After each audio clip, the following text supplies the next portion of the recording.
Buenas tardes, doctora. Hola, buenas tardes, ¿me escuchan bien? Sí, doctora, sí le escuché bien. Buenas Bien, tardes. perfecto.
Bien, vamos a dar inicio a la clase. Me faltan bastantes alumnos. ¿Esperamos un ratito más o iniciamos? La delegada.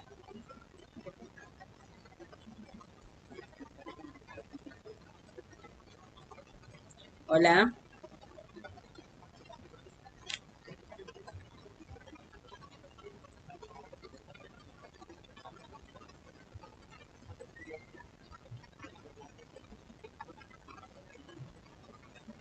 Hola, ¿me escuchan?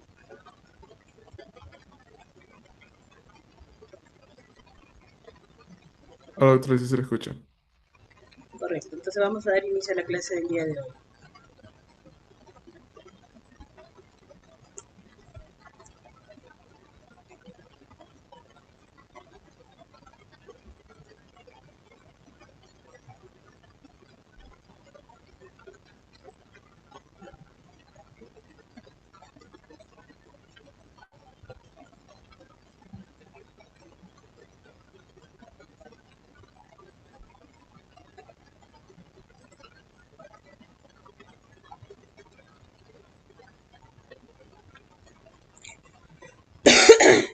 Bien, como les comentábamos, ya estamos en la antepenúltima clase.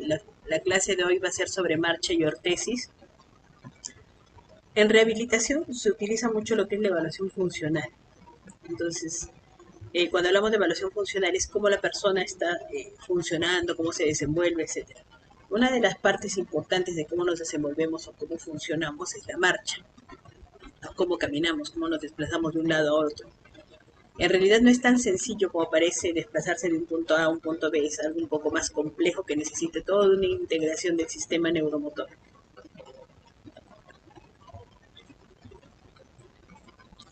Entonces vamos a hacer un poquito de lo que es el desarrollo y evaluación de la marcha humana. Recuerden que para la marcha humana, y lo estamos poniendo así, ha habido toda una evolución desde cómo nuestro hueso calcáneo, que era de una forma, ha ido migrando, ha ido posicionándose hasta una posición bípeda, y eso ha permitido que logremos la bipedestación y la marcha humana como la conocemos tal cual, ¿no? Que es muy parecida a los de algunos otros mamíferos, pero no es igual. ¿Qué vamos a tratar el día de hoy? El desarrollo ontogenético de la marcha y bases neuromusculares del control motor, la parte de biomecánica. Ustedes ya han visto la parte de la teoría de palancas, etcétera, que vamos a hacer un análisis un poquito detallado del ciclo de la marcha, cómo también se mueven las articulaciones y la disociación corporal. Cuando nosotros evaluamos marcha, evaluamos cuerpo entero. ¿Por qué? Porque incluye lo que es movimiento de miembros superiores, lo que es el balanceo de pelvis, etcétera. Es bastante compleja la marcha. Vamos a ver cómo se evalúa y existen diferentes formas de evaluar la marcha. Una es la parte de la evaluación clínica, que es la parte de la agudeza visual, cómo nosotros vemos al paciente, cómo se desplaza, y la otra es la parte instrumental. ¿Cómo así la parte instrumental? De laboratorio de marcha. Existen ya laboratorios que evalúan la marcha tal cual.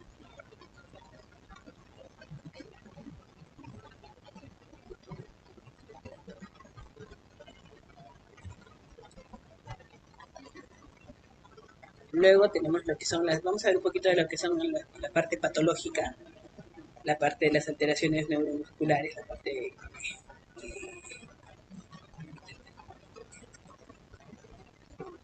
parte digamos, de la patología, y vamos a ver un poco de lo que es la parte ortética, ¿no? De las ayudas biomecánicas que nos permiten ayudar a mejorar el patrón de marcha.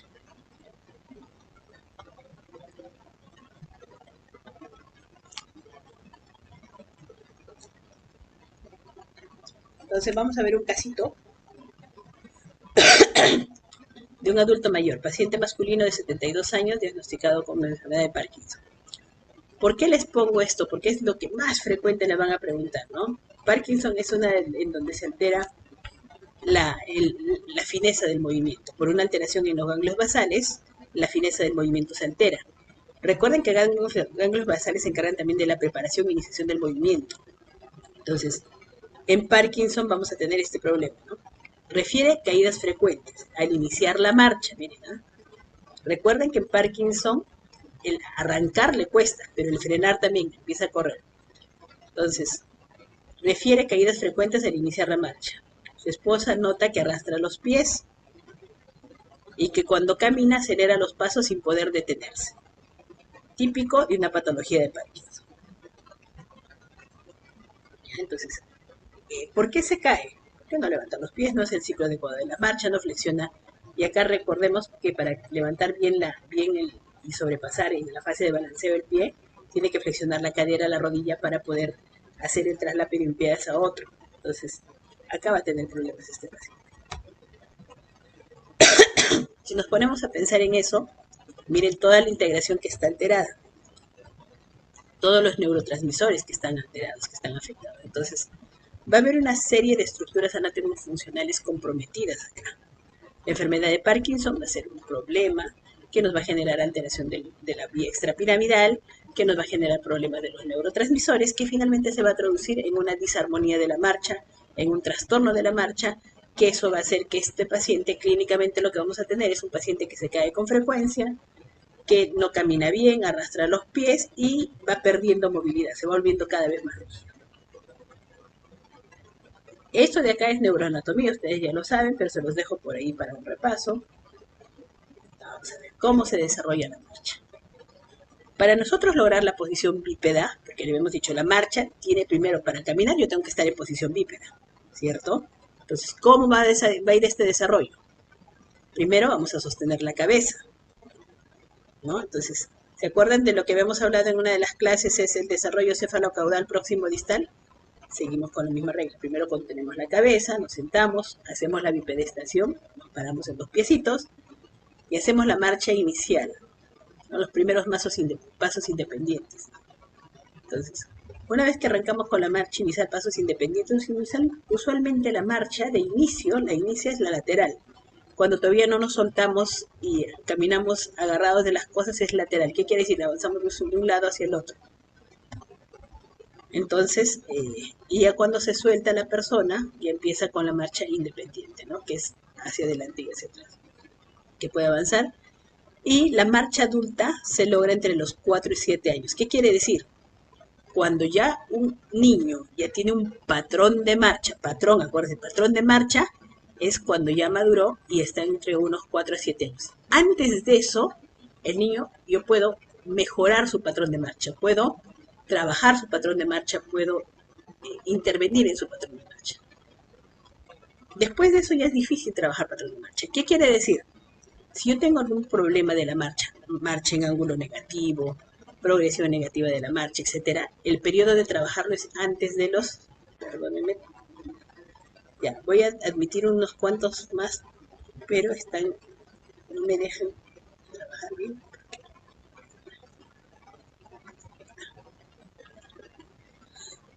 El estar admitiendo me hace que me salga de la pantalla.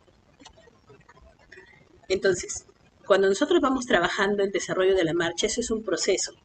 Normalmente dentro del útero estamos flexos, estamos doblados, por lo tanto, el ángulo de progresión de inicio puede ser tranquilamente negativo. Después se va volviendo neutro y positivo. Luego ya tenemos el patrón que se va desarrollando conforme vamos aprendiendo y adquiriendo la marcha. Entonces, este desarrollo del sistema nervioso va a ir de forma progresiva. Vamos a ir mejorando el control postural, va a mejorar la coordinación. ¿Y eso qué significa? Si de inicio caminábamos moviendo las manitos sin orden, va generándose una maduración nerviosa, neurológica, y vamos controlando mejor el cuerpo. Y ahí hay que ir viendo cómo esto se va logrando, ¿no? Entonces, empieza el control postural, maduran los ganglios basales, el cerebelo, la coordinación.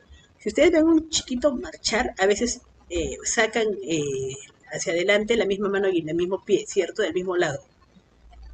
Eso, digamos, es parte del desarrollo, porque eso después se corrige y se disocia. Luego viene la mejora de lo que es la parte de coordinación, la parte de propiocepción, y empezamos a alternar los brazos, etc. Entonces, esta maduración neuromuscular es progresiva.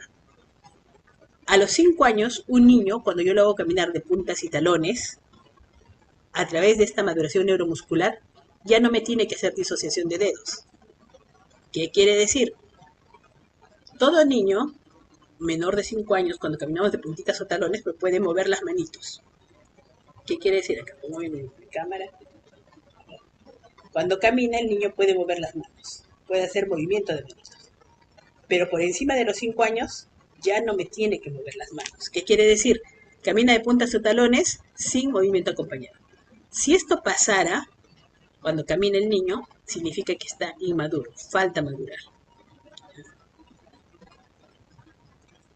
Ahora, acá les he puesto estos parámetros de lo que es una marcha de un adulto. ¿Ya? Entonces va a depender de la estatura de la persona, ¿no? La longitud de paso, por ejemplo, si es una persona chaparrita, la longitud del paso va a ser más corta. Si es una persona más alta, la longitud del paso va a ser más larga. El ciclo de la marcha dura aproximadamente 1.1 segundos. La longitud del paso es 40 centímetros y el ancho de base es de 5 a 10 centímetros. Ese ancho de base nos da la estabilidad que vamos a tener cuando caminamos, ¿no? Entonces, ahora, también nos hablan cuando hablamos de cadencia, es decir, cuántos pasos damos al minuto, esa es la cadencia, ¿no? Si estoy caminando rápido, voy a aumentar mi cadencia. Si estoy caminando más despacio, la velocidad va a ser el espacio que voy a recorrer en un tiempo, ¿no? Y eso también lo podemos calcular. ¿Por qué es importante calcular esto? ¿Me traduce patología? Sí. No sé si habrán escuchado de las enfermedades raras o huérfanas, aquellas que generan lesión neuromuscular.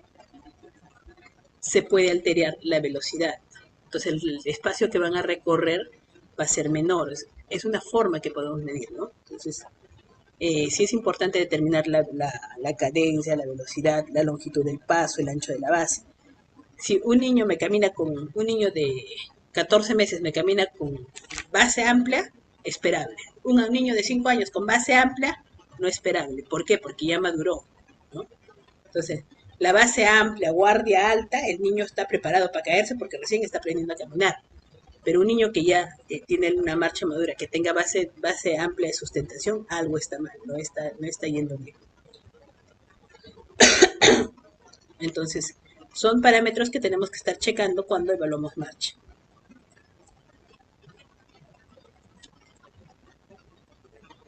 Ahora, ¿cuándo nosotros tendríamos que derivar si es que hay un problema en la marcha?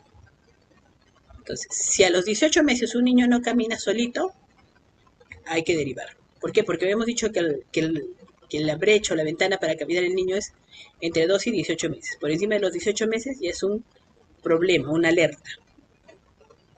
Ahora, les decía, base excesivamente amplia, inestabilidad severa, también hay que descartar algún trastorno neuromotor, ¿no? Dentro de esos trastornos neuromotores pueden ser tan diversos que tienen que ser evaluados. Ahora, el tema de la marcha en puntas. Este tema de marcha en puntas persistente, porque el niño cuando marcha camina en puntitas, etcétera. Pero si es persistente nos tiene que traducir algún problema. Puede ser desde una parálisis cerebral, una espasticidad, a un problema sensorial como un TEA. Entonces, siempre es importante cuando evaluemos lo que está por los parámetros de la normalidad, ¿ya? Eso es importante. Parámetros de la normalidad son unos. Lo que está por fuera de estos parámetros de la normalidad nos tiene que llamar la atención. Por ejemplo, la marcha en puntas. Y si es que a cualquier edad se pierden los hitos adquiridos. ¿Qué quiere decir?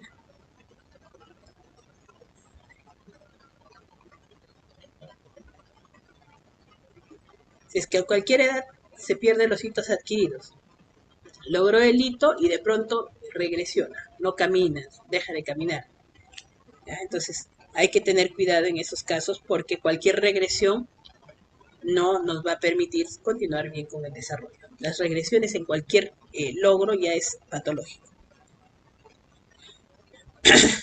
Ahora, en todos los casos usualmente se determina evaluar por un especialista, ¿no? Porque algo no está yendo bien en el desarrollo de la marcha. Ahí les pongo lo que nos preguntan, los que nos mencionan de lo que es el ENAM. ¿A qué edad se adquiere la marcha aproximadamente? Entonces es entre los 12 y 18 meses.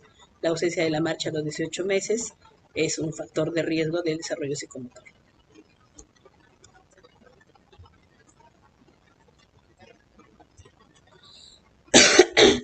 Esta es facilita. Niño de 18 meses que acude a control de CRET.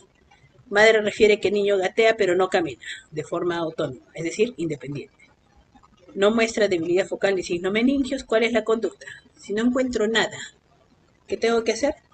Derivar que lo evalúen. Probablemente hay algún problema neurológico, etcétera, para que lo evalúen adecuadamente. A ver, decir a la mamá que todo está bien no corresponde.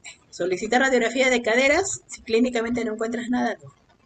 Hierro, vitamina D, no es la causa porque no camina. Fisioterapia sin evaluación previa, tampoco. Entonces, esa es una pregunta tipo ENAM, que es lo que tienen que hacer cuando tomen decisión. Entonces, la respuesta sería, ay, ya, son las 5:22. Voy a admitir unos cuantos más, porque eso de estar admitiendo está que me hace que me salga de la presentación.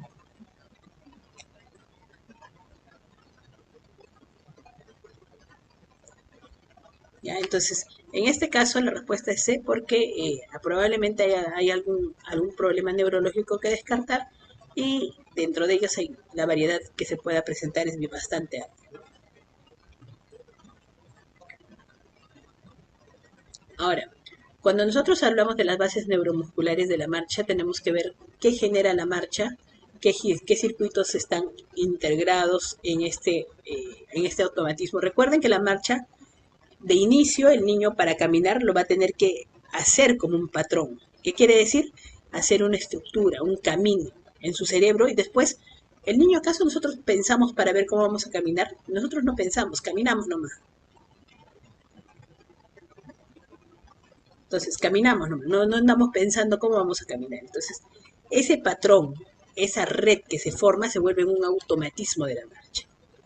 ¿Ya? Y ese automatismo se pierde si es que hay alguna lesión neurológica. Ahora, normalmente nosotros tenemos el circuito espinal, que es el arco reflejo. Por encima de eso viene la modulación, es decir, cómo controlamos el movimiento. Entonces, viene el control supraespinal, que ahí viene la corteza motora, quien va a organizar el movimiento. ¿Quién va a ser la parte preparativa, la fineza del movimiento? Tenemos ganglios basales y cerebelo. Y nos va a permitir también esa iniciación, adaptación y ajuste del control voluntario de la marcha, que en Parkinson está afectada por la afección de los ganglios basales. Acuérdense, el ajuste del control motor, la parte preparatoria, ganglios basales, coordinación, fineza, cerebelo. Entonces, si ustedes ven alguna alteración, pueden determinar si es vía piramidal, extrapiramidal, etcétera, ¿no? Ahora, los reflejos posturales son importantes para caminar. Por ejemplo, si yo veo una pendiente y voy a bajar la pendiente, mi cuerpo, ¿qué va a hacer? ¿Hacia dónde se va a echar? ¿Hacia adelante o hacia atrás? Hacia atrás, por una reacción de enderezamiento y equilibrio, porque si no me iría de cara. Esos reflejos posturales de enderezamiento, reacciones de enderezamiento y equilibrio, que usualmente los vamos desarrollando de forma innata. ¿Qué quiere decir? Vamos creciendo y se van desarrollando, las vamos trabajando sin que nos demos cuenta, nos ayudan a controlar la postura en la marcha o en los diferentes tipos de terreno que vayamos a caminar, ¿no? A recorrer. Ahora, esto se va haciendo como un control automático, no lo pensamos. ¿Por qué? Porque eso ya se ha venido desarrollando. Pero si tienen algún niño que tiene un trastorno que no tenga desarrollada esta parte, ustedes lo ponen en una pendiente y se va de cabeza. Entonces, esas reacciones de enderezamiento se pueden trabajar. Enderezamiento, equilibrio se trabajan en los niños que tienen trastornos neuromotores. Ahora, recuerden que la marcha tiene que ser bien coordinada. Mientras el agonista se contrae, el antagonista se tiene que relajar. Estamos hablando de músculos. Por ejemplo, para hacer la flexión de la rodilla, ¿qué músculos hacen la flexión de la rodilla? Todos los músculos posteriores. Pero ¿quién se tiene que relajar sin relajarse mucho? Cuádriceps. Entonces, agonistas y antagonistas tienen que trabajar de una forma tan sinérgica que permitan un movimiento coordinado. Flexores, extensores, agonistas, antagonistas. Y la coordinación entre ambos hemicuerpos. Marcha no es del hemicuerpo derecho, izquierdo. Es la interacción de ambos hemicuerpos junto con la integración de los miembros superiores e inferiores. Es decir, es todo un circuito motor que nos permite que se trabaje todo el movimiento con una cadencia y un movimiento sincrónico que nos permita hacer una marcha dentro de las características de la normalidad. Las alteraciones de estas características de la normalidad, por ejemplo, la postura. Si ustedes están medio jorobados, ya pierden la característica de la marcha, porque cuando ustedes se joroban, es decir, tienen sifosis, la cadencia de los miembros superiores se altera, es decir, cómo movemos los brazos, cómo disociamos los brazos. Y eso altera el patrón de marcha. Entonces, cuando nosotros vamos viendo la marcha, tenemos que ir viendo cómo se va integrando todo este circuito. Ahora, recuerden que a nivel muy articular, muscular, tenemos receptores también, ¿no? A nivel muscular tenemos los usos musculares, que son los receptores del músculo, nos van diciendo en qué posición, cómo está el músculo.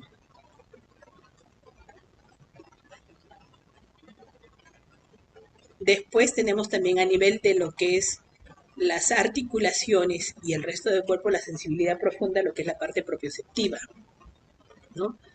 Tenemos la parte esteroceptiva, el feedback auditivo, los receptores articulares, la sensación táctil, etc. Toda esa información sensorial nos ayuda a que tengamos una marcha armónica. ¿Ya? Cuando nosotros perdemos esa parte sensorial, por ejemplo, en un trastorno sensitivo, solo sensitivo, sin que sea motor, se altera el patrón de la marcha. Si a eso le agregamos el tema motor, obviamente si hay una hemiplegia, no va a haber una marcha eubásica, ¿no? Recuerden que el movimiento está a cargo de la corteza motora. La modulación del ritmo, la enunciación, ganglios basales, coordinación y equilibrio, cerebelo. Eso en la marcha.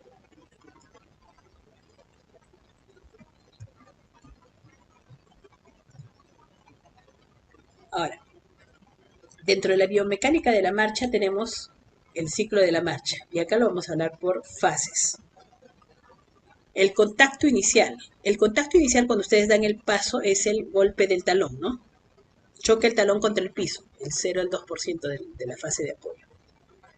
Tenemos fase de apoyo y fase de balanceo. Contacto inicial, vamos aplanando el pie, viene el apoyo medio, que es el peso sobre la pierna, el apoyo terminal, el despegue del talón y el prebalanceo, que es el despegue de los dedos. Eso es la fase de apoyo.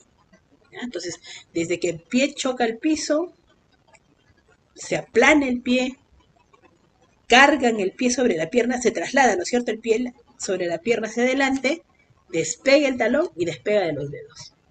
Esa es la fase de apoyo. Si estamos hablando del pie derecho, sería eso. Mientras tanto va pasando eso en el pie derecho, en el pie izquierdo que va pasando, la fase de balanceo.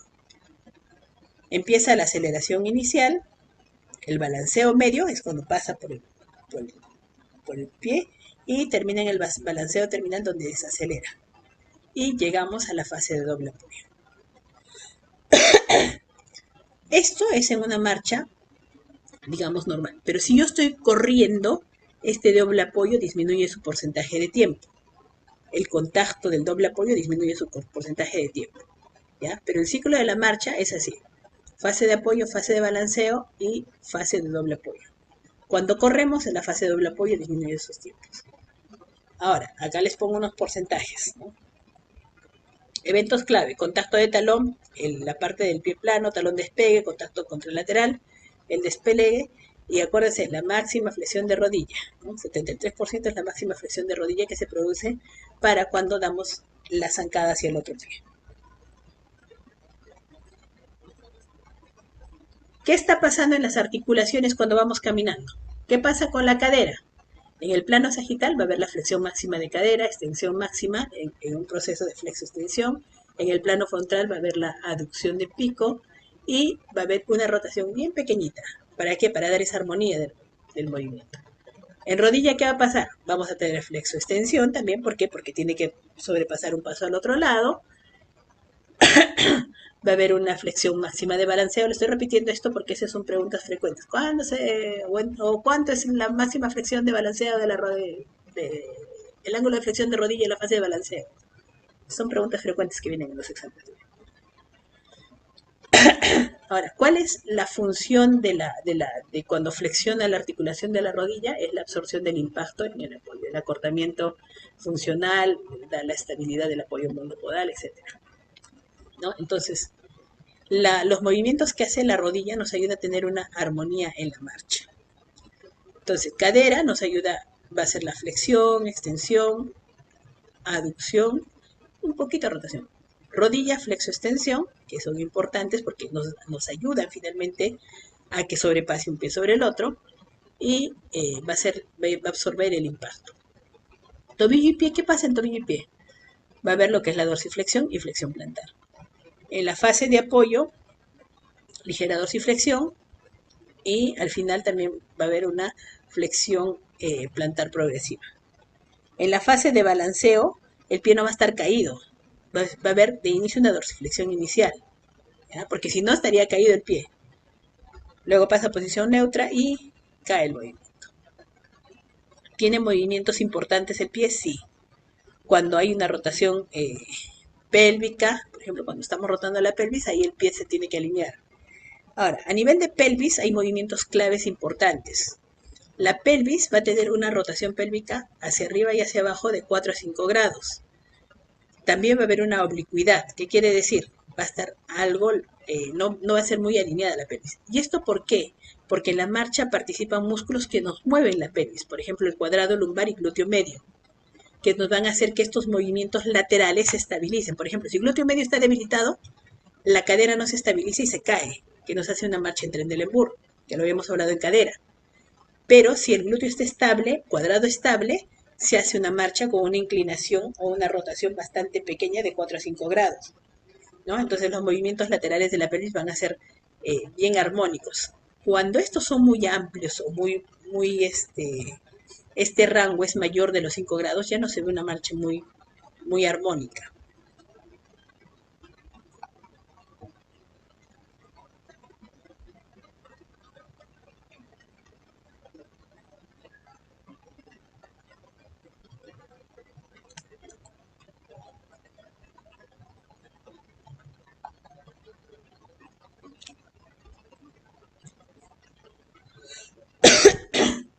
¿Qué pasa en los miembros superiores? En los miembros superiores se tiene que ver todo lo que es la fase del braceo. Conforme vamos caminando, como les mencionaba, de inicio, la inmadurez hace que no se dé esta forma de la alternancia.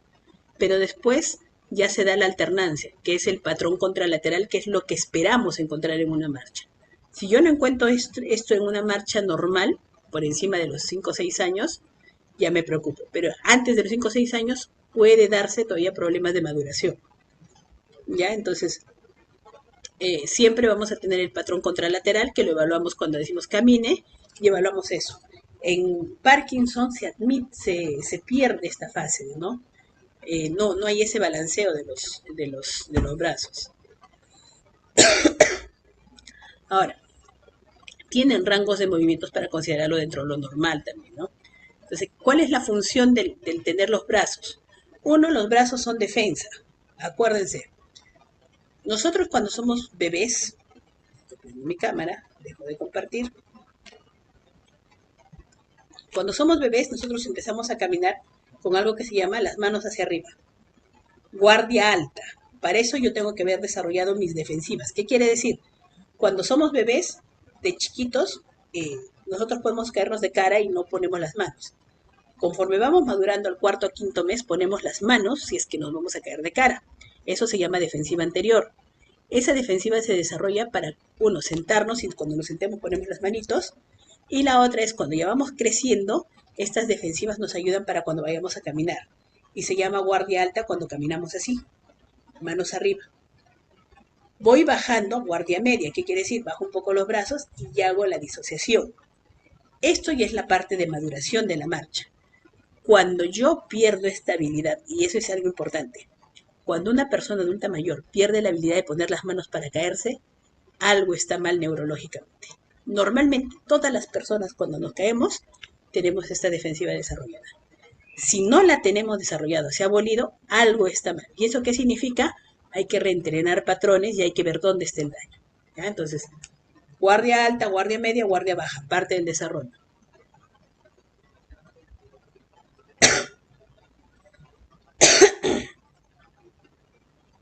¿Ya? Entonces, seguimos ahí. Las personas vamos a estar caminando, vamos a tener las manos con una cadencia, una disociación, preparados para. No significa que estamos preparados para caer porque nos vamos a caer siempre. sino es como una respuesta de una defensiva que ante cualquier peligro tenemos que tenerla. Entonces, los miembros superiores juegan un rol importante en el ayudarnos en el equilibrio, en el control postural y en también cuidar que no nos vayamos a hacer algún daño por el tema de que nos va a ser un tema de protección.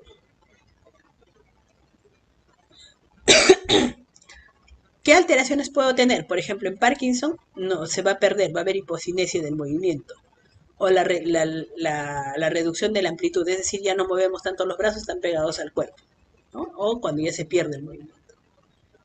Por ejemplo, en la hemiplegia no va a haber braceo porque mi cuerpo está comprometido, ¿no? Ahora, cuando hay el patrón homólogo, es decir, mueven el mismo brazo y la misma pierna durante la marcha, eso sí nos tiene que traducir algún problema, ¿no? Siempre y cuando no sea de pequeñito, estamos hablando, porque recuerden que el desarrollo de la marcha puede producirse eso, ¿no?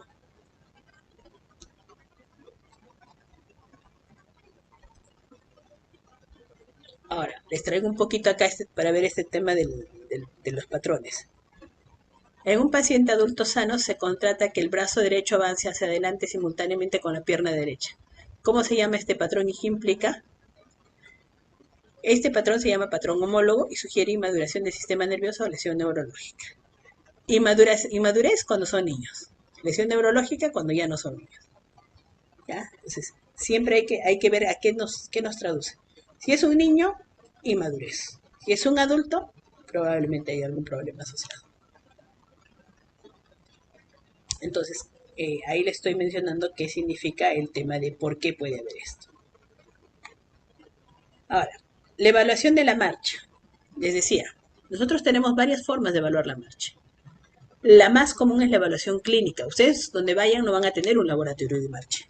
Entonces, lo que tienen que hacer es evaluar la marcha a la evaluación clínica, es decir, a su visión. Para eso yo tengo que tener en mi consultorio todo despejado. No sillas, nada, sino para que la persona pueda caminar. Lo ideal que tengamos es, para una marcha, es que tengamos por lo menos 4 o 5 metros para poder evaluar. A veces no es lo ideal, no es lo real, pero es lo que debiéramos tener. Si es que es así, no tenemos toda esa distancia, tenemos que pedirle al paciente que camine, dé un giro y regrese, y haga así varias veces el circuito.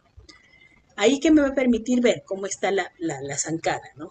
Cómo está entre paso y paso, cuál es la longitud del paso, si es amplia base de sustentación, es corta la base de sustentación, cómo es el giro. Ahí también evaluamos lo que es equilibrio marcha, ¿no? Entonces, ahí hay unas escalas que les he puesto que no hacen parte del examen, pero tienen que conocerlas, como por ejemplo la de Tinetti. Y hay formas de evaluar cuando es una marcha estable, cuando es una marcha inestable, cuando requiere apoyos. La velocidad normal de la marcha es de 4 o 5 kilómetros por hora, una cadencia de 115 pasos por minuto, el ciclo de duración ya lo hemos mencionado, y hay que tener en cuenta qué puede ser lo patológico o lo no patológico. Por ejemplo, una diferencia entre una zancada de un pie y del otro pie no debe sobrepasar más del 10%. ¿Ya? Entonces, la marcha tiene que tener unas características muy específicas y tiene que ser bastante simétrica, armónica, desde lo que es la estabilidad, la simetría, el equilibrio, la longitud de zancada, la cadencia. No puede ser que le cueste arrancar y luego no pueda frenar. Ahí, por ejemplo, estamos alterando la velocidad, ¿no? Entonces, tenemos diferentes formas de evaluar también lo que es la parte de la evaluación clínica. Tenemos la escala de Tinetti, que evalúa los componentes de equilibrio y marcha. Es la más conocida, la demás son menos conocida y nos mide riesgo de caídas. Ustedes cuando vayan a los establecimientos de salud, dentro de lo que es una forma de identificar riesgos, cuando hagan la gestión de riesgos, es riesgos de caída. ¿Qué pacientes se pueden caer? Y ahí aplican diferentes escalas. Una de ellas es el tema de la escala de Tinetti, que puede ser que nos ayuda a evaluar estos riesgos y prevenir también, ¿no? Entonces, ¿por qué les pongo eso? Porque es la que más les van a preguntar, ¿no?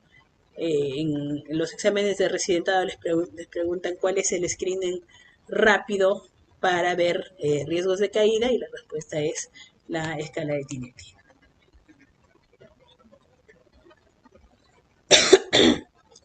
En un paciente de 78 años se les aplica la escala de Tinetti y obtiene 16 puntos.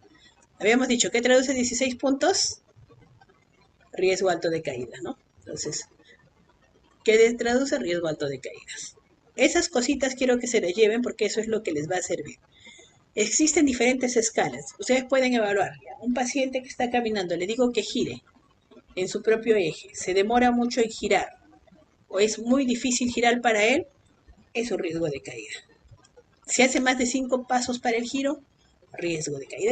Hay una serie de escalas que se pueden aplicar para poder evaluar riesgo de caídas en los pacientes adultos mayores sobre todo, ¿no?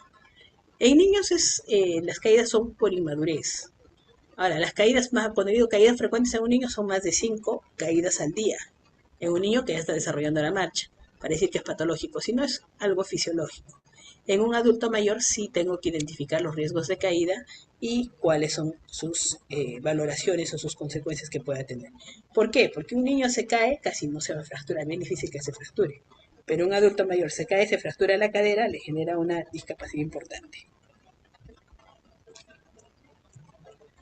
Ahora, les había mencionado, una es la evaluación clínica, que me permite ver cómo está el glúteo, cómo está la pelvis, cómo está la cadera, la rodilla. La otra es la evaluación instrumental, cómo se hace a través de los laboratorios de marcha, que se hace capturas con cámaras, con marcadores, que me permiten determinar exactamente cuánto es la flexión de la cadera, rodilla, cómo va el movimiento, cómo se activan los músculos, qué se activa, qué no se desactiva, etcétera. Y tienen electrodos de superficie. ¿Qué quiere decir? No solo me va a evaluar el movimiento, sino también cómo va la actividad muscular. Entonces, es muy, muy importante que cuando en algún momento ustedes es que se especializan y ven este tema, en la marcha ya no se evalúa como antes solo clínica, se nos pasan muchas cosas por el ojo, pero ya con la evaluación instrumental, como son los laboratorios de marcha, nos permite determinar mejor dónde está la lesión, qué es lo que tengo que trabajar, cómo tengo que prevenir y qué tengo que intervenir. ¿Ya? Entonces, ¿por qué? Porque estamos trabajando con sensores de movimiento, sensores de superficie muscular, que viene a ser la electromiografía de superficie. Y me va evaluando músculos específicos. ¿Y cuáles son los músculos que tengo que evaluar en marcha? ¿Qué músculos participan? Glúteo, no se olviden de glúteo.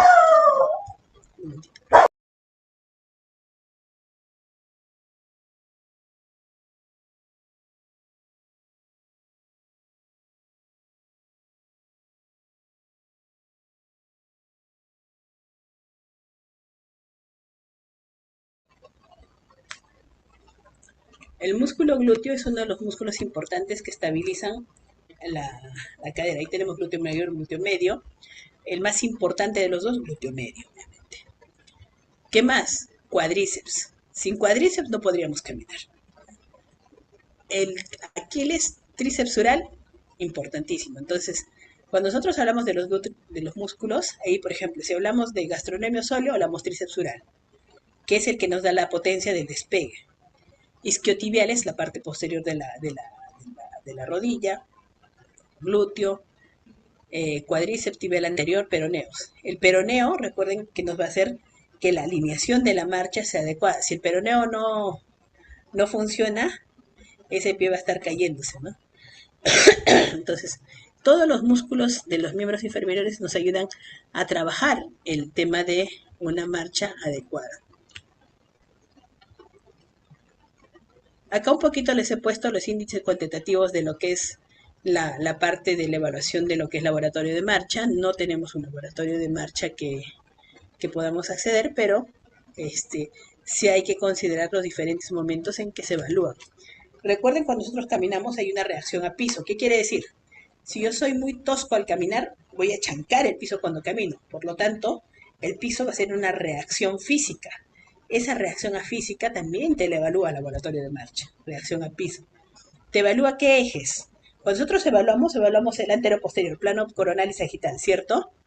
Pero el laboratorio de marcha te evalúa el componente coronal, sagital, el resultante, que vendría a ser el XYZ, ¿no? Todos los momentos XYZ, para ver el tema de la marcha. Es decir, te evalúa de una forma muy, muy diferente. Entonces, como les mencionaba, aquí es donde vamos a ver cómo se ve una marcha. ¿Se acuerdan que habíamos mencionado el apoyo de talón de inicio? Luego viene la fase de la caída del pie, cae totalmente el pie, se traslada el peso, empieza el despegue de talón y el despegue de... Mientras tanto, en la otra fase está la fase de balanceo, que es la fase de balanceo. Despega los deditos, pasa el balanceo y va hacia el otro lado. Entonces, eh, mientras un pie va haciendo la fase de apoyo, la otra va haciendo fase de balanceo, pero hay un momento en donde los dos pies están en contacto con la superficie, que es el 12% del ciclo de la marcha. Entonces, cuando caminamos también nos desplazamos hacia arriba y hacia abajo, como les mencionaba, de la pelvis, que tiene un movimiento de 5 grados que nos permite una oscilación también de la marcha. Es decir, subimos un poquito, bajamos un poquito, pero nos mantenemos en alineación.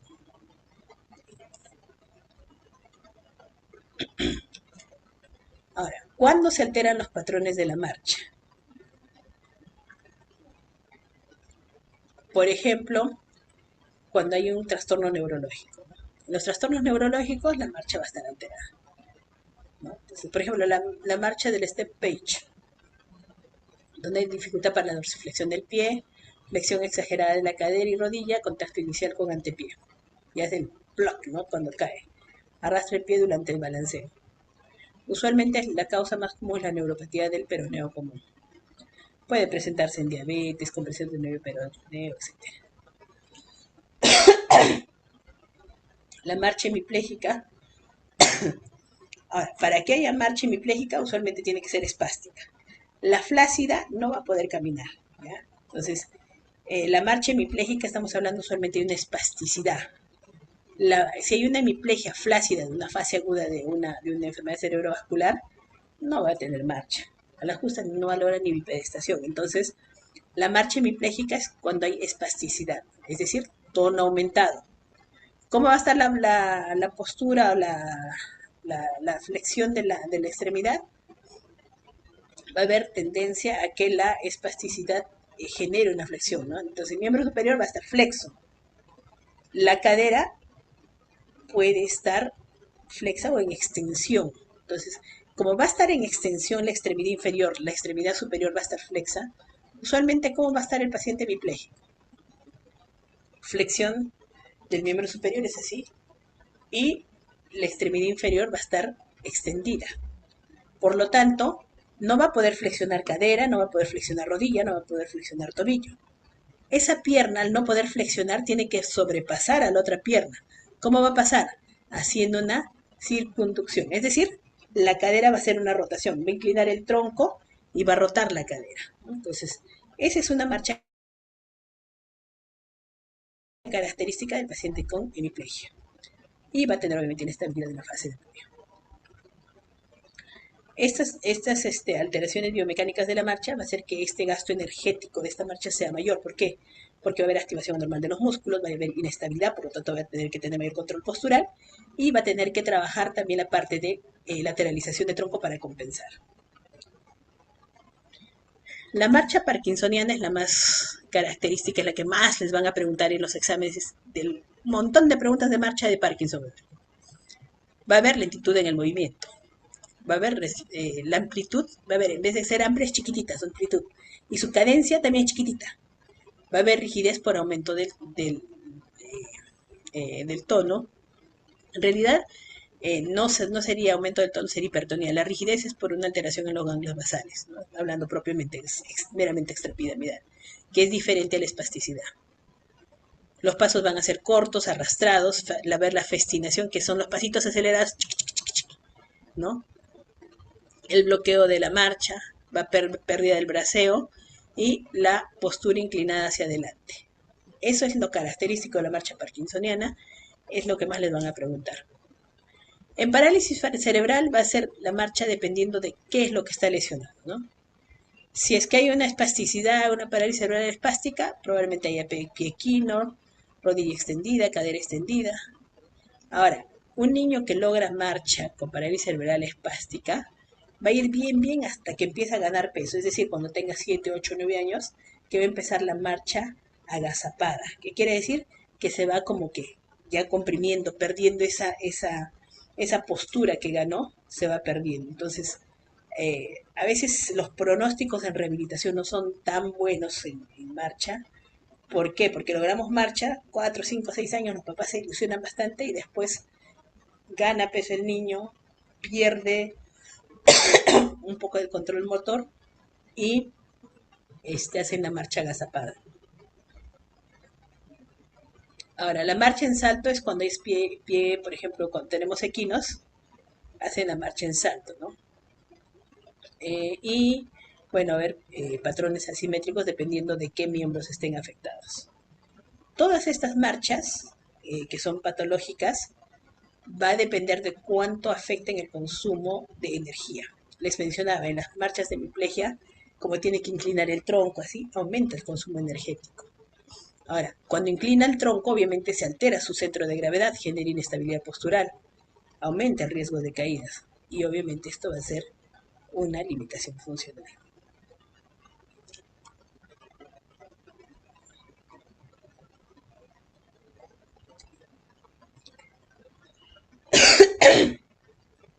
Ahora, dentro de las alteraciones del control neural tenemos las vías dopaminérgicas que tienen que ver con todo lo que son las sustancias neuroestatales de la enfermedad de Parkinson, la difusión de ganglios basales. Recuérdense, ganglios basales. Ganglios basales es muy importante para lo que es preparación y lo que es ajuste de la marcha. Coordinación, cerebelo, pero preparación, ajuste, ganglios basales. Ahora, dentro de los factores biomecánicos tenemos el tono muscular que puede estar en más en menos, que lo que más manda. Si está en menos, la persona no va a caminar. Si es hipotónico, le va a costar caminar. La espasticidad nos ayuda a una marcha, pero esa marcha con circunducción. Nos va a permitir, digamos, hacer una marcha un poco más funcional. La debilidad muscular, por ejemplo, cuando hay una debilidad muscular, va a tener una marcha con alteración del patrón. Va a depender qué músculo está debilitado. Si está debilitado, por ejemplo, el glúteo medio, va a tener una caída de la cadera. Por lo tanto, esa cadera inestable va a hacer que haya un patrón anómalo de la estabilidad. Eso se va a evidenciar en la marcha. Cuando nosotros tenemos otro tipo de debilidades, por ejemplo, el gemelo lo que no va a poder hacer bien es el despegue, es decir, no nos vamos a poder impulsar para poder despegar el pie del piso. Y cuando caiga el pie también va a caer con plop. ¿Por qué? Porque no va a haber un desacelerador. Recuerden que los músculos no se relajan totalmente. Cuando yo estoy bajando el pie para hacer el apoyo de talón, no significa que gemelo deja de actuar. Gemelo está con una semicontracción, porque si no caería el pie así.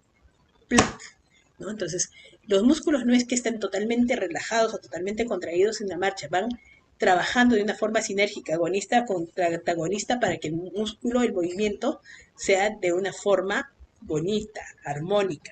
Si no, se produce la patología de la marcha. Ahora, cuando hay patologías crónicas, ya viene lo que son contracturas y deformaciones, ¿no?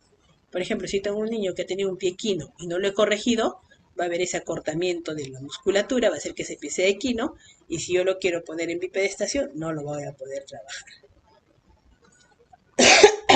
Va a depender qué otras patologías estén afectadas para poder producir el trastorno de la marcha.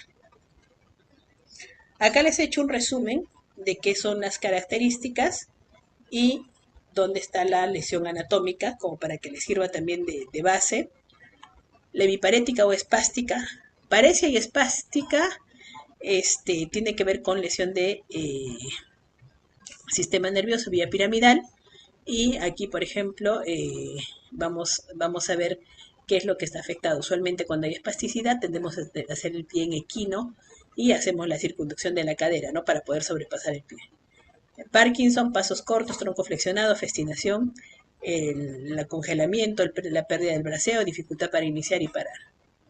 La marcha táxica cerebelosa, el stage page, la miopática o de palo y la paraparética o en tijeras, ¿no? Hay una serie de patrones de marcha. Las primeras son las que más les van a preguntar.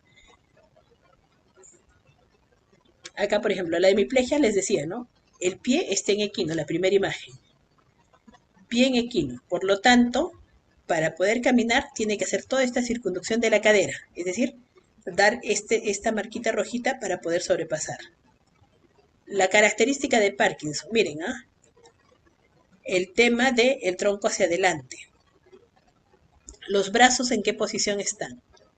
¿Ya? Entonces, los brazos usualmente no tienen movimiento, pierden esa disociación del braceo. Y la base de sustentación también se altera, el acortamiento de los pasos. En la ataxia cerebelar, los pasos son, la base de sustentación es amplia y la ataxia sensorial, etc. Entonces, las más comunes son las primeras, pero tienen que conocer más o menos cómo se produce cada una de las marchas.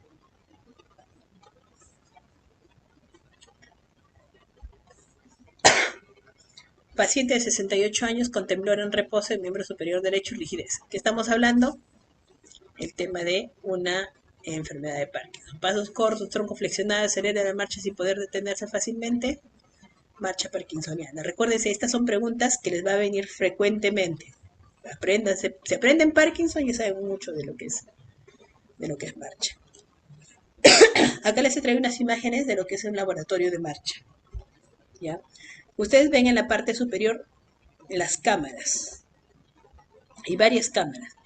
Esta banda que se ve clara en el piso son sensores de movimiento. Y esos chupones que ustedes ven en la rodilla, esas como vendas que tienen en las piernas y en la cabeza, nos permiten ayudar a ver cómo está el movimiento. Son sensores de superficie que nos permiten ver cómo se mueve la extremidad durante la marcha. Las cámaras que están en la parte alta van a captar esos movimientos y si ustedes se dan cuenta hay una cámara adelante y una cámara atrás. Van a medir reacción a piso, los sensores de movimiento y nos van a permitir ver cómo está el patrón de la marcha. Otra de las cosas que vemos también es el tema de cómo está cada músculo. Y acá están haciendo esa evaluación. En la siguiente imagen están haciendo la evaluación de cómo están los componentes musculares. Ahora, marcha no solo tiene que ver con cómo nos movemos, sino cómo están los músculos y también tiene que ver el componente cardiorrespiratorio, ¿cierto? Porque si yo no tengo un buen componente cardiorrespiratorio, no se va a mover mi motor.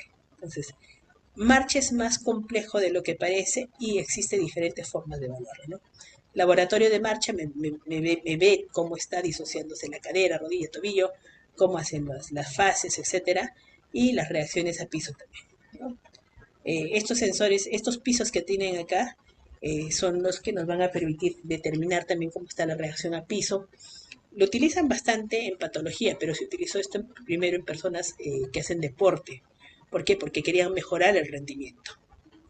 Entonces, todas estas evoluciones se trabajan primero con mejorar rendimiento y luego ya se ha adaptado a la parte patológica. Esta es una pregunta característica del pie caído. Esta es una pregunta que les va a venir diferentes veces, que es paciente de 45 años con antecedentes de diabetes mellitus tipo 2 que presenta pie caído. Así les dice. Al caminar flexiona exageradamente la cadera y rodilla y para evitar arrastrar el pie lo que hace es hacer una marcha tipo step page. Hay que considerar que esto no hay una lesión típica del sistema nervioso central. Entonces, nos está diciendo que hay una alteración, pero es más una lesión tipo periférica. Entonces, hay que hacer la diferencia también. Acuérdense del nervio peroneo común, es una de las preguntas frecuentes que también se va a venir. Un poquito de resumen de lo mismo de la fisiopatología de alteraciones de la marcha. Acá. Consecuencias funcionales de la marcha alterada. Puede alterarse la velocidad, les había mencionado, ¿no? Cuando nosotros caminamos, vamos envejeciendo, nuestra velocidad se va reduciendo. ¿Pero por qué? Porque nuestro componente neuromusculoesquelético se va alterando. Los fulcros, las articulaciones se van alterando, por lo tanto también hay mayor limitación en la marcha. Pero no solo eso, también el componente muscular. Ahora, cuando nosotros tenemos algún trastorno neuromuscular tipo espasticidad, lo que fuera, el consumo energético puede aumentar. Por lo tanto, va a haber mayor fatiga. Entonces, si yo saco a caminar a una persona sin lesión neurológica y con lesión neurológica, se va a fatigar no solo porque su músculo no esté funcionando bien, sino porque para mantener el equilibrio, mantener la alineación, tiene que aumentar su consumo energético. Ahora, el riesgo de caídas con una marcha patológica aumenta. ¿Qué quiere decir? Si ustedes ven o tienen un abuelito que ya no está caminando bien, su riesgo de caídas es bastante alto. ¿Cuántas veces aumenta? 8 veces, solo identificando alteración del patrón de marcha. Por lo tanto, si yo tengo un adulto mayor que no está caminando bien, ¿qué tengo que hacer? Eliminar tapetes, corregir estructuras, poner apoyamanos, etcétera. ¿Para qué? Para prevenir fracturas. ¿Cuál es el riesgo de una caída en un adulto mayor? La fractura de la cadera, que es lo más catastrófico que puede haber.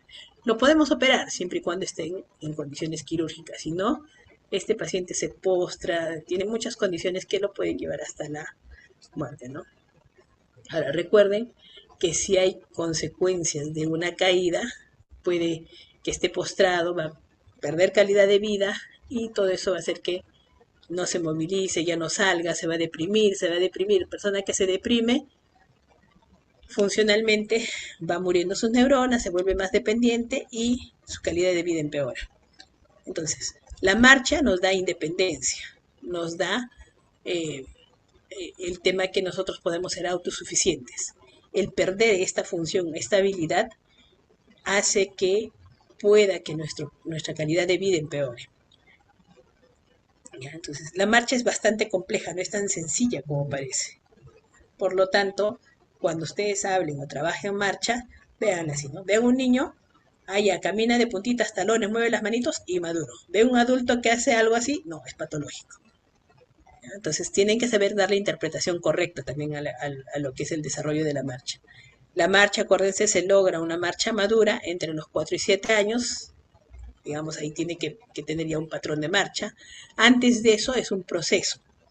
El adulto logra una marcha automatizada, por lo tanto no tiene que pensar para la marcha, cómo caminar. Pero si un adulto pierde la habilidad de caminar, tiene que hacer todo un proceso de reentrenamiento para otra vez volverla a un automatismo.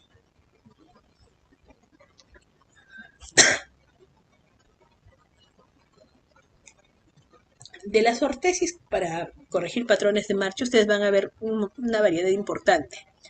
Ahorita ya hay cada vez más modernas de fibra de carbono, tenemos las que ayudan a consolidar fracturas, las que corrigen posturas, etcétera. Pero las clásicas son las que incluyen eh, las articulaciones, rodilla, tobillo, etcétera. Y vamos a ir viendo cómo van trabajando este, su estabilidad, ¿no? Por ejemplo, la ortesis de miembro inferior que nos ve lo que es el tobillo, pie-tobillo, nos va a dar un control total del tobillo cuando haya, por ejemplo, una fractura, una fosólida, ¿no? Nos permite controlar o mantener un tobillo estable. Va a ser una fijación en 90 grados porque es la posición neutra que quiero mantener, que me ayuda a tener rango de movimiento, pero no va a permitirse que se flexo extenso, es decir, que no se flexione ni se extienda.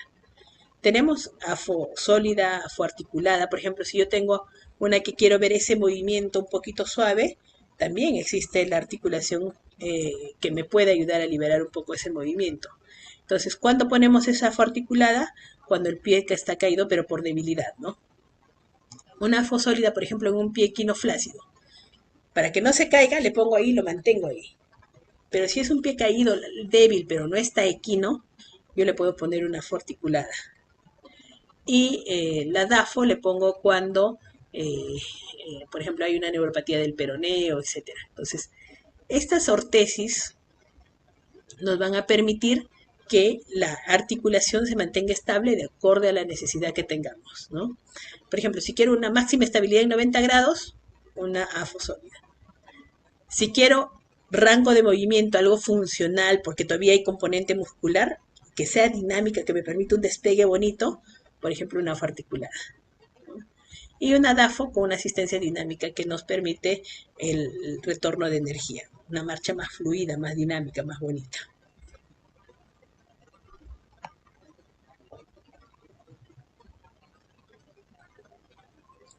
¿Cuáles son las funciones de estas ortesis? Controlar el rango articular del tobillo. Por ejemplo, ahí la flexión. Quiero 90 grados, quiero que esa flexión sea dinámica, estática, etcétera, ¿no? Y nos va a permitir hacer el movimiento si es que lo requiero, ¿no? Dependiendo qué es lo que quiero. Yo quiero que sea con un movimiento suave, entonces una fue articulada, ¿no? Quiero que sea rígido, solo que me permita tenerlo ahí en 90 grados porque tengo un pie equino flácido, se me cae el pie si es que no lo tengo ahí, una afosólida.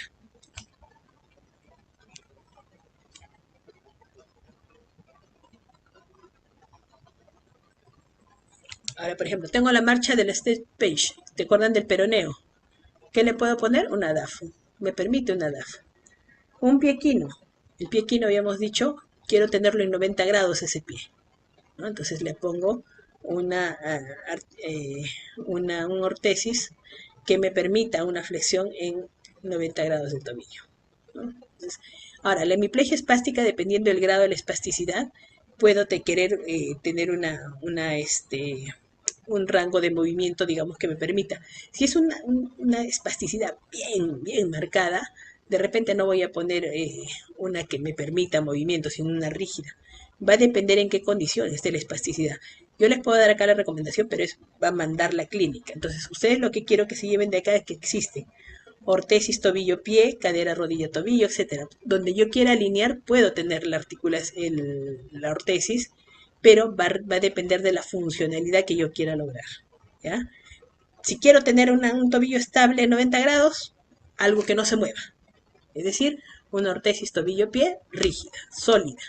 Si quiero que se mueva un poquito, me permite una marcha un poquito independiente, y eso lo vamos manejando conforme se va requiriendo para el manejo. Entonces, ¿cuál es la idea de tener estas ortesis?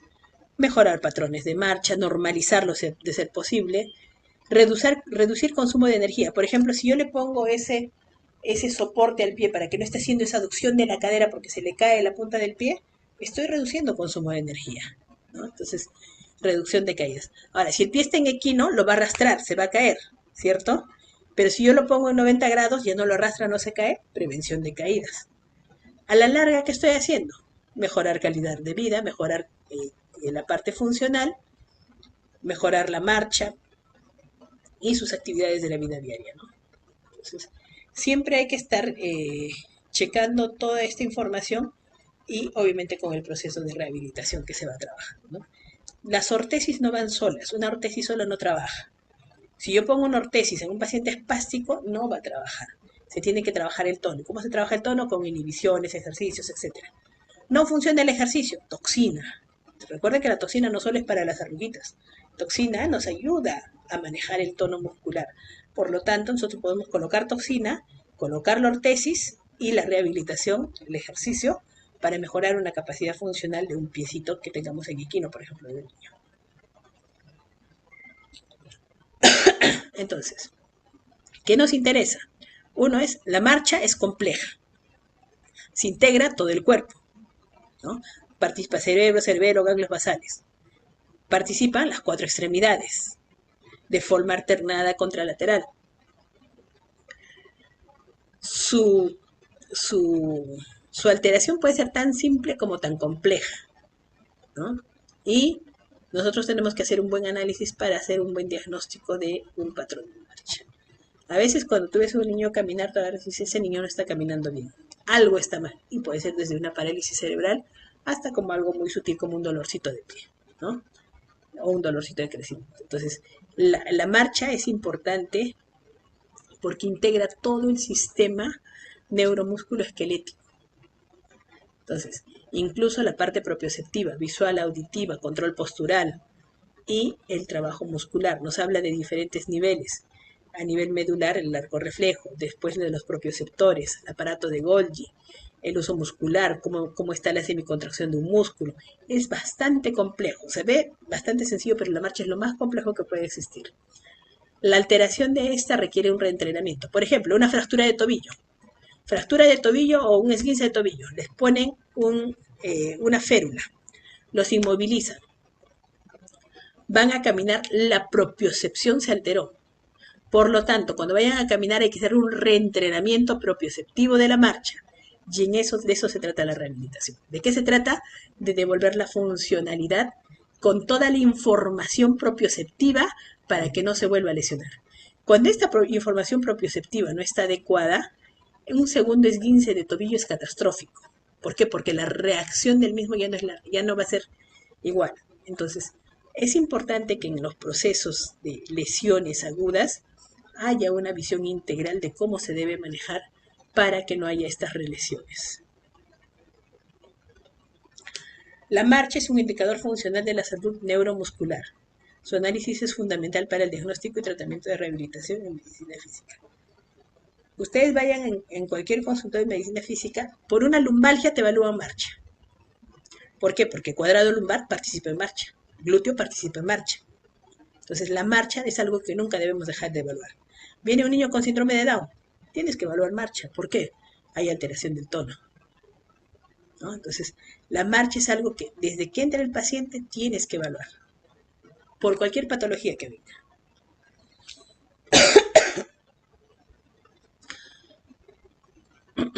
Acá les pongo una de las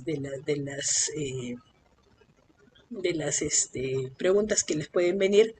Paciente de 72 años que ha tenido, este es un estadio Johann 3, que es una escala que se utiliza para ver caídas, y un Tinetti 16/28, que nos dice que es un riesgo alto de caídas, ¿no? Entonces, nos habla también, les había mencionado que las caídas podemos evaluar, y eso lo van a ver probablemente con la doctora Guamán, ya lo habían visto, el riesgo de caídas, cuando evalúan a los giros, etcétera.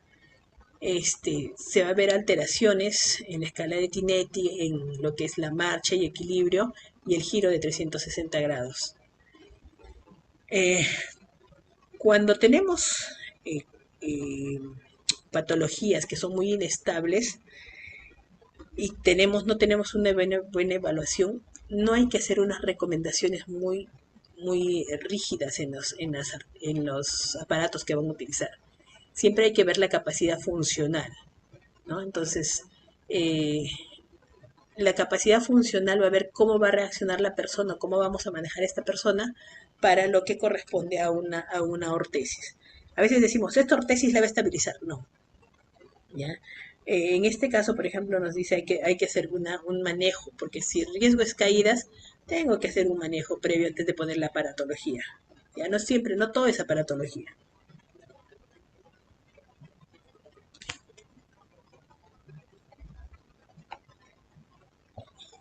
Ahora, ¿qué queremos ver con esto de la marcha? Patrón complejo, integridad neuromuscular y articular. Ya, acuérdense, marcha no solo es neuro, músculo, esquelético, recuerden que la parte articular también está ahí. La evaluación integral requiere un análisis cual y cuantitativo. Hay que ver las 4 extremidades y la maduración. Recuerden, el niño inmaduro va a haber alteraciones, esperable, pero ya cuando logra un patrón y si hay estas alteraciones es patológico. Las ortesis deben individualizarse según patología y fase de recuperación. Eso es algo que no se puede decir, no, a este le va bien, pone, no. A veces los médicos nos volvemos muy confianzudos en algunas cosas, decimos, no, con este ortético va a ir bien este paciente. Y es evaluar al paciente. Cada paciente es un mundo diferente. Hay que evaluar su capacidad funcional. Como le decía, un paciente con espasticidad y pie equino funciona diferente en cada momento de su evolución. Recuerden que la evolución de la hemiplegia, por ejemplo, va primero de la hipotonía, luego ganando tono, se vuelve espástico, luego esa espasticidad se regula y se regula más o menos alrededor del 6º mes recién. Entonces, dependiendo en qué etapa esté, voy a utilizar el ortético. Por ejemplo, si está en la fase flácida, para que no se caiga ese pie, no vea un equino con acortamientos musculares, utilizaré un ortético postural rígido para que no se me caiga el pie, pero no es funcional, es decir, no va a caminar, solo es postural. Ya si tengo un paciente que está ya con bipedestación y marcha y espasticidad, va a depender en qué fase esté para yo poder indicar la ortesis. Y lo más importante, la rehabilitación temprana mejora significativamente los resultados funcionales. Y cuando hablamos de rehabilitación, hablamos incluso del manejo medicamentoso de la patología, ¿no? Por ejemplo, les mencionaba toxina. Nosotros trabajamos con toxina, fenol, para trabajar la parte muscular y producir una mejora. No sé si tendrán alguna pregunta, los escucho.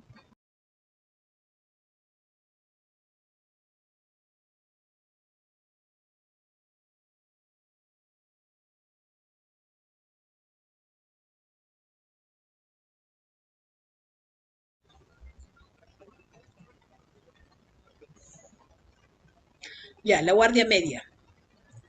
La guardia media es la preparación. A ver, voy a...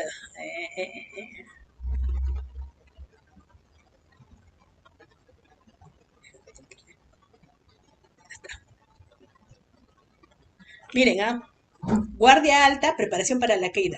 Guardia media, ya voy a empezar a disociar los brazos para poder ya caminar un poco mejor, pero sin dejar de poner las manitos para caerme. Entonces, yo voy aprendiendo a caminar y voy caminando así. Recuerden, base amplia, manos altas.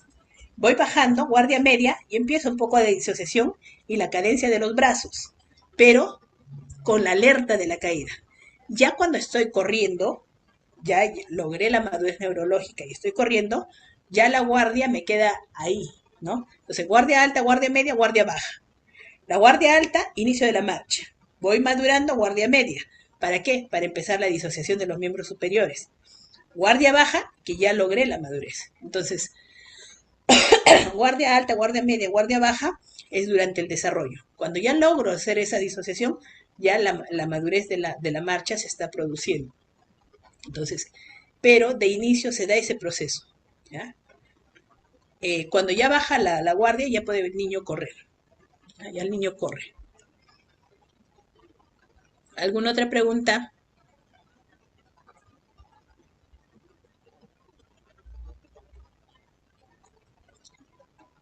Preguntas, pregunten chicos.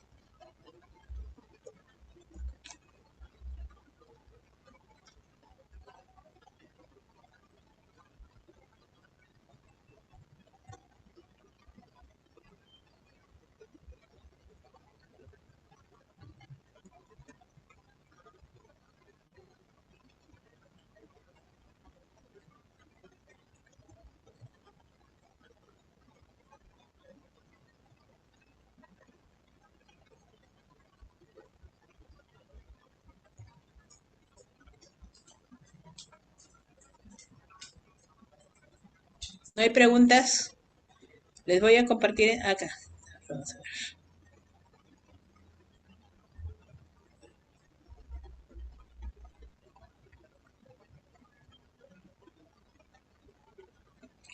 A ver, acá. Bueno, en la marcha de la braquinesia en pacientes con Parkinson mejora con terapia física, sí. Recuerden que en Parkinson lo que se pierde es las iniciaciones, los movimientos. Entonces nosotros reentrenamos eso con comandos. Por ejemplo, en un Parkinson, para pararse del sitio de donde está sentado le cuesta.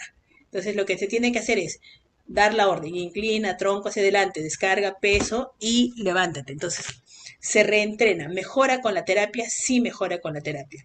Parkinson es una de las patologías que podemos mejorar el pronóstico de calidad de vida a largo plazo con rehabilitación. Y hablamos de una rehabilitación integral desde lo que es complejo orofacial, succión, deglución, porque se atoran los pacientes, pierden la movilidad de la cara, pierden la movilidad de los brazos, la movilidad del cuerpo.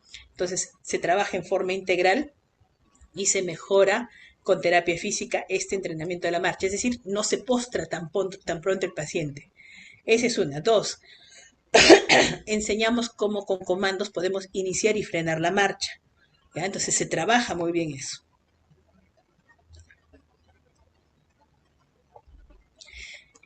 Cuando nosotros trabajamos la ortesis, tenemos que estar teniendo en cuenta qué es lo que tengo. Tengo tono bajo, tono alto. En un tono bajo, en un pie equinoflácido, yo le puedo poner una ortesis rígida para mantenerlo ahí en pie.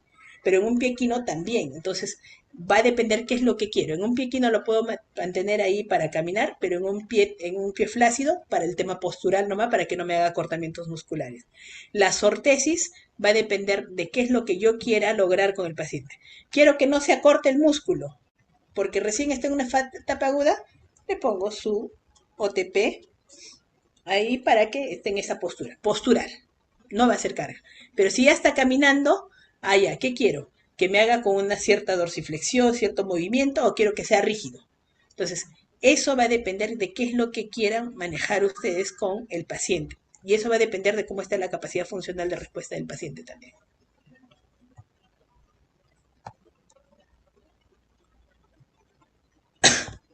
¿Alguna otra pregunta?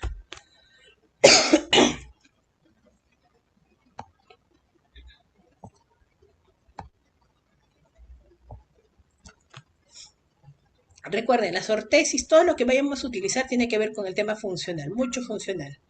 Por ejemplo, si tienen una escoliosis, ya han visto patología de columna de repente. En una escoliosis, ¿qué quiero yo? Mantener la curva, alinear, dependiendo qué es lo que quiera va a ser la ortesis. Los controles posturales, por ejemplo, esos correctores de postura cuando uno está jorobado que le ponen, no ayudan mucho. ¿Por qué? Porque ahí tiene que ver mucho el tema de propiocepción de tu cuerpo, ¿no? La postura tiene que ver con los puntos de referencia que tiene el cuerpo. Si yo le pongo un corrector de postura, a veces la cabeza se queda adelante y no estoy alineando bien. Entonces, siempre los ortéticos tienen que ser de acorde a la persona y por eso no vienen un estándar, digamos, ¿no? Tú agarras y personalizas los ortéticos.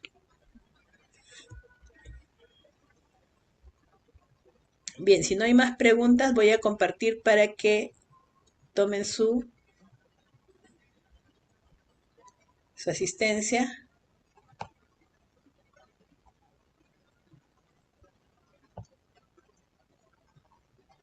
Ahí está. Me avisan si tienen alguna dificultad.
Doctora, ¿podría utilizarlo otra vez porque me sale caducado?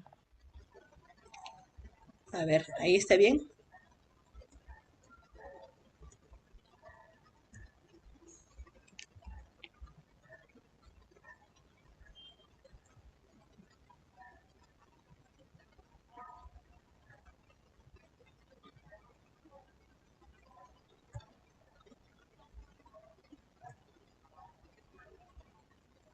¿Les sale? Si tienen alguna dificultad me avisan.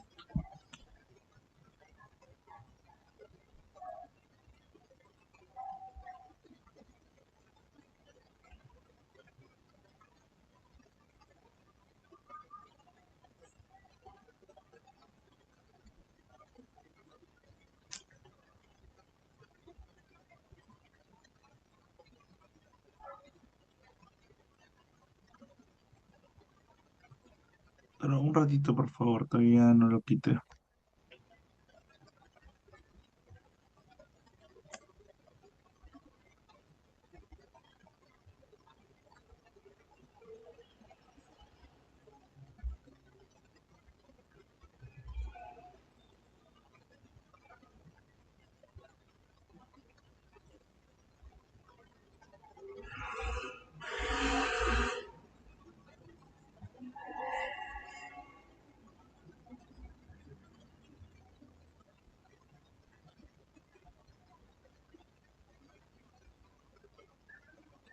Muchas gracias, doctora. Gracias, doctora. Listo, sí. Creo que ya nadie más. ¿A alguien le falta, por favor, lo de la asistencia? Doctora, sí, a mí me falta. No sé por qué no puedo, o sea, me sale que ha caducado el QR, pero no sé por qué. Así que puedes esperar un ratito, por favor. Sí, sí, sí, lo dejo, lo dejo, lo dejo.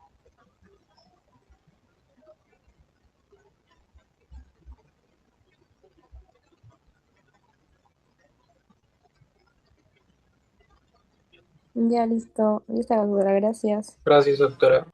Gracias, los veo en la próxima clase. Un favorzote, repasen lo que les digo, preguntas, porque de ahí va a venir el examen. Eso es lo que les van a preguntar y lo que tienen que saber, ¿ya? Ok, doctora, gracias.